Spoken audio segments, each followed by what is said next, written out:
Senator Sanders, welcome back to the program.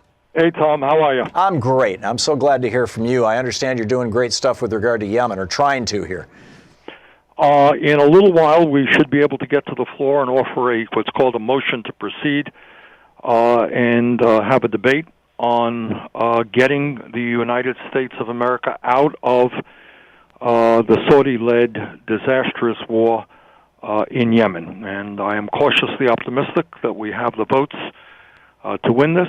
And that would be, Tom, the first time that the War Powers Act, which was passed in 1973, has been effectively used to end U.S. participation in a war. So it's a pretty big deal. That's a huge deal. For people who are not familiar with the situation in Yemen or the depth and breadth of the situation in Yemen, can you recap it for us, Bernie? I sure can. And it's, and it speaks to what media considers to be important or not, that we have not learned more about the terrible humanitarian crisis in Yemen. And what we're talking about now is that 3 years ago, Saudi Arabia intervened in a long-term, ongoing civil war in Yemen. The result of that intervention has been the complete disruption of the economy in Yemen.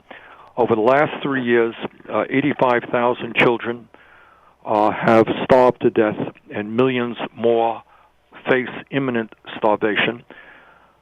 We are looking at a generation, 48% of the children there are malnourished. Many of them are looking at stunted growth intellectually and physically. 10,000 outbreaks of cholera every single week because Saudi Arabia has bombed the water infrastructure in Yemen, so people can't access clean water.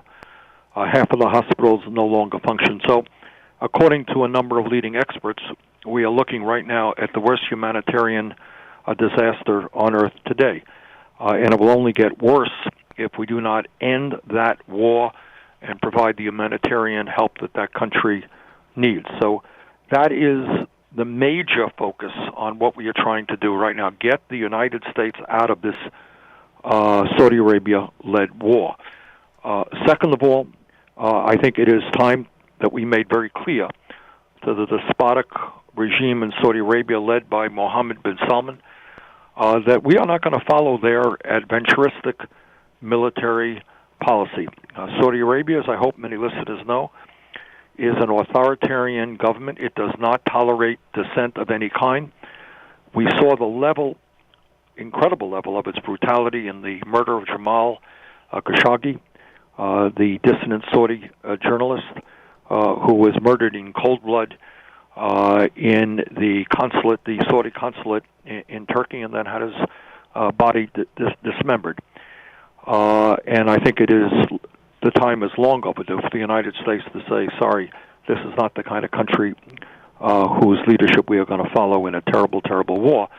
And last, but certainly not least, is, as you know, Tom, I know you've talked about this a whole lot, the Constitution is very clear that it is the Congress of the United States, not the President, who determines whether or not we go to war. And for a very long time under Democratic and Republican presidents, the Congress has abdicated that responsibility. So today is an important step forward in Congress reclaiming that constitutional responsibility, and I hope we can win this. And I hope this begins the process of Congress making the enormously important decisions of when and how and where our young men and women's lives put on the line in terms of war. Yeah. Senator, finally, last question here, unless you wanted to go off into any other areas, but it seems from the media reporting that I've been following that the Saudis, when Trump got elected president, the Saudis sat down and said, how do we get inside this administration? And they identified Jared Kushner as the weak spot because he didn't know anything about Saudi Arabia. He was uninformed broadly on Middle Eastern issues with the possible exception of his internal Israeli politics. And they put together a PowerPoint presentation, essentially a slideshow, and here's how we get inside Jared Kushner's head.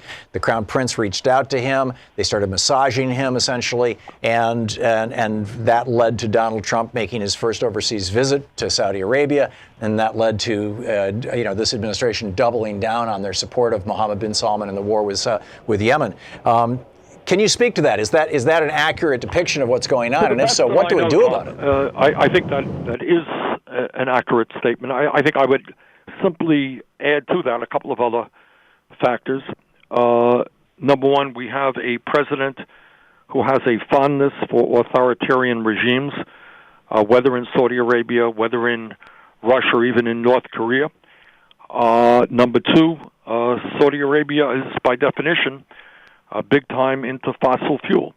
And we have a president here who has ignored all of the scientific evidence regarding climate change and the incredible damage it is already doing to our planet, and I think feels an affinity with a regime that produces a whole lot of oil, as does Russia, of course.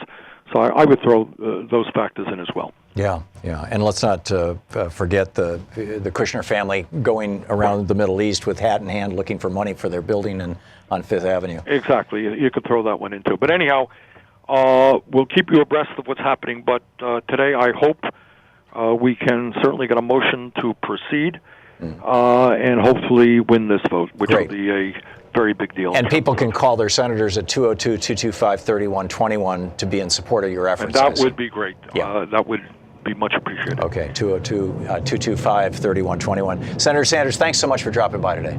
My pleasure, Tom. Thank you. Always a pleasure talking with you. Thank you.